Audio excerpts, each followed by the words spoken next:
이재명이가요, 지가 지은 죄를 정치적으로 덮고 가려고 했는데 코 깬 거다라는 거죠. 반갑습니다. 김영희TV입니다. 법치의 몰락, 대한민국은 악의 소굴이 됐습니다. 윤석열 대통령에 대한 무기징역 선고, 지기현 판사도 그나물의 그 밥이었다라는 거죠. 자, 오늘의 사망 길이길이 기억할 겁니다. 여러분들 CIA 신고 잊지 마시기 바랍니다. 선을 징벌하고요, 악을 수호하는 남미형 부패 법원이 된 대한민국. 절대악이 지배하는 악의 소굴에서 나올 법한 판결이 터진 겁니다. 자, 6월 19일 오후 3시 서울중앙지법의 쥐기현 재판부 윤석열 대통령에게 무기징역을 선고했습니다. 계엄 선포 443일 만에 나온 이 판결에요, 이거는 법리 아니죠. 정치적 마녀사냥의 끝판왕이다 라고 밖에 볼 수 없습니다. 사법부로 남을지 아니면 정치부로 남을지 그 갈림길에 서 있는 것이고, 마지막 보루로 쥐기현 재판부가 정의롭게 판단을 내려달라라고 외쳤는데 말이죠. 쥐기현도 우리 법 출신이니 라도니 그걸 넘지 못하는 것 같습니다. 자, 과정은 개판이었고요. 결론은 이미 정해져 있었습니다. 조은석 특검이 사형을 구형하면서 친이 쿠데타다라는 프레임을 씌웠고요. 쥐기현은 결국 그 프레임의 장단을 맞춘 겁니다. 자, 쥐기현 판사가 쏟아낸 궤변, 그 판결 속에 숨은 악의 의도를 낱낱이 파헤쳐보도록 하겠습니다. 구독 버튼 꼭 눌러주시기 바랍니다. 울분을 함께 해주시기 바랍니다. 사실 우리 가슴 미어 터지죠.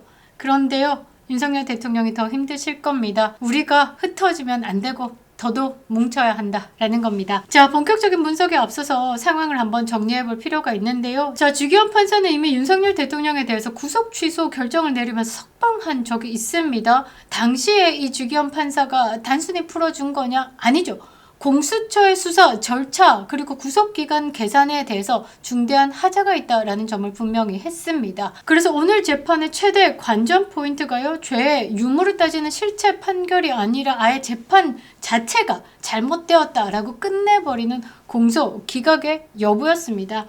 자, 그러니까 쥐기현 재판부가요, 공수처의 수사권 남용 그리고 절차적 하자를요 엄격하게 잣대를 댔다라고 하면 오늘과 같은 이 무기징역, 이런 참담한 결과는 없었을 것이다 라는 거죠. 자, 쥐기현 판사가 판결문이랍시고 주저리 늘어놓은 말을 한번 보겠다라는 겁니다. 기가 막히고 코가 차는데요, 윤석열 대통령께서 웃었습니다. 자, 윤석열 대통령이 국가위기 상황을 타개하고 자유민주주의를 수호하기 위해서 계엄을 선포했다라는 주장에 대해서 쥐기현이 뭐라고 했냐, 성경을 읽는다는 이유로 촛불을 훔칠 순 없다라는 비유를 들었습니다. 또 좌파들 뻑하면 촛불 들고 자빠졌죠. 여기서 쥐기현도 촛불을 들었다라는 겁니다. 그 짝의 그 나물 어쩔 수 없나 봅니다. 자, 이게 판결문이다라고 생각을 하십니까? 소설 아닙니까? 나라를 지키기 위해서 고뇌 어린 결단을 한낱 도둑질로 비하하는 게 이게 정상적인 대한민국의 부장 판사냐라고 묻지 않을 수가 없다라는 거죠.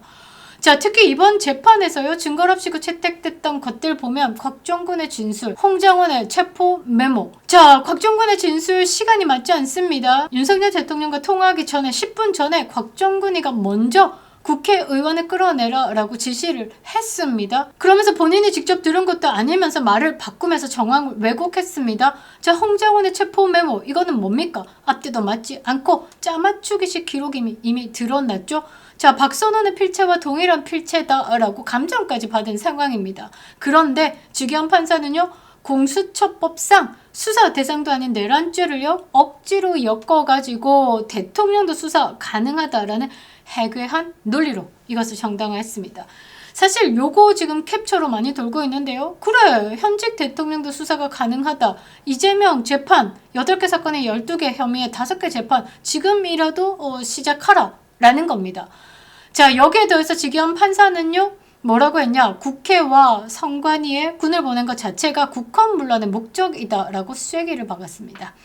국방부 장관에게요, 정치인 체포 명단을 불러줬다라는 특검의 주장을 사실로 단정 지었습니다. 그러면서 대통령도 국헌문란 목적의 내란죄를 저지를 수 있다라는 무서운 칼날을 휘둘렀습니다. 비상계엄 선포로 인해 가지고 대한민국의 대외 신뢰도가 하락했다. 그리고 사회적 비용이 산정할 수 없을 정도다라고 했는데요. 지금 대한민국 안 보입니까? 지금 대한민국의 국부 500조를요, 3,500억 달러를요, 사실상 상납하는 이재명의 행태 안 보입니까? 대한민국 외환보유고의 90%를요, 이 미국에 투자하겠다라고 약속을 하고 그 약속을 못 지켜가지고 지금 어떻습니까? 관세를 때려맞고 있습니다. 이 사회적 비용 산정할 수 없을 만큼 아니겠습니까? 이거 주기현 눈에는 안 보이나 봅니다. 자리에도 맞지 않는 사람이 대통령 자리에 꿰차고 앉아 있으니 나라를 이렇게 말아 잡수고 있는데 이거는 안 보이고 오로지 국가를 지키려고 했던 사람을 사지로 몰아넣는 것만 지금 혈안이 되어 있다라는 거죠. 이거요, 남미형 부패 법원입니다. 그 이상 그 이하도 아니다라는 거죠. 자, 지기현 판사가요, 분명히 말한 게 하나 있습니다. 이거 우리가 콕 찍어가지고 요거를 계속 이제 우리가 돌려야 되는데요. 재직 중인 대통령도 수사가 가능하다라고 했습니다. 이 논리대로다라고 하면요. 지금 당장 해야 할 일이 뭐냐? 온갖 자범 혐의로 점철된 이재명의 파기 환송심 이거 속개해야 되는 겁니다. 8개 사건 12개 혐의에 5개 재판. 유죄 취지의 파기 환송 사건부터 속히 제기하고 재판에서 유죄를 때려야 되는 겁니다. 자, 지금 돌아가는 꼴 보면요. 이재명은요. 본인의 죄를 없애기 위해서 헌재까지 가는 재판 소원심, 사심죄를 밀어붙이고 있습니다. 자, 이거 윤석열 대통령에게도 적용이 되겠죠. 자, 1심에서 무기징역 선고됐습니다. 윤석열 대통령 끝까지 지치지 않으실 겁니다. 2심, 그러면 한 30년? 3심, 그러면 또 떨어지겠죠. 4심제 가면요. 무죄 나옵니다. 끝까지 우리는 지치지 않고 가야 되겠죠. 결국요, 윤석열 대통령 무죄로 명예 회복을 할 겁니다. 이재명이가요, 지가 지은 죄를 정치적으로 덮고 가려고 했는데 코 깬 거다라는 거죠. 나라를 지키려고 했던 대통령은 무기징역으로 엮어내려고 하는 이 현실, 이거를 지킬 수 있는 건 지금 대한민국 국민들 뿐이다라는 거죠. 우리 국민들 절대 지치지 말아야 하는 겁니다. 자, 어찌됐든 저찌됐든 이 무기징역에 쇼크 받아서 저도 아무것도 못하고 있었는데요. 아니요, 이거 우리가 힘내야 되는 겁니다. 우리가 힘내지 않으면요, 진짜 지쳐서 쓰러지는 사람은 윤석열 대통령이십니다. 자, 주기현 재판장이요, 대통령도 수사가 가능하다라고 했습니다. 그 논리 그대로 지금 당장 이재명에게 그 칼날을 들이밀어야 한다라는 거죠. 사실 참담합니다. 그런데요, 멈출 수가 없는 건 뭐냐? 저것들이 바라고 있는 게 뭐냐면요, 지선 패배 이후에 보수의 괴멸입니다. 자, 보수가 괴멸하고 나면요, 우리나라는 홍콩처럼 되는 겁니다. 정당 해산되고요. 대한민국 보수의 유권자들은요. 누구를 통해서 뜻을 전할 수가 없습니다. 정당 자체를 해산시키기 때문에. 자, 그리고요. 정당이 사라지고 나면 어떻게 되겠습니까? 베네수엘라처럼 장기 독재로 가는 겁니다. 우리가요. 버티고 이기고 싸워야 하는 겁니다. 절대 악이 지배하는 이 소굴에서요. 진실을 인양하는 그날까지 우리는 지칠 수 없다라는 거죠. 왜곡 없는 진실된 방송으로 여러분들과 함께 하도록 하겠습니다. 그립다 윤석열, 김영희 TV였습니다.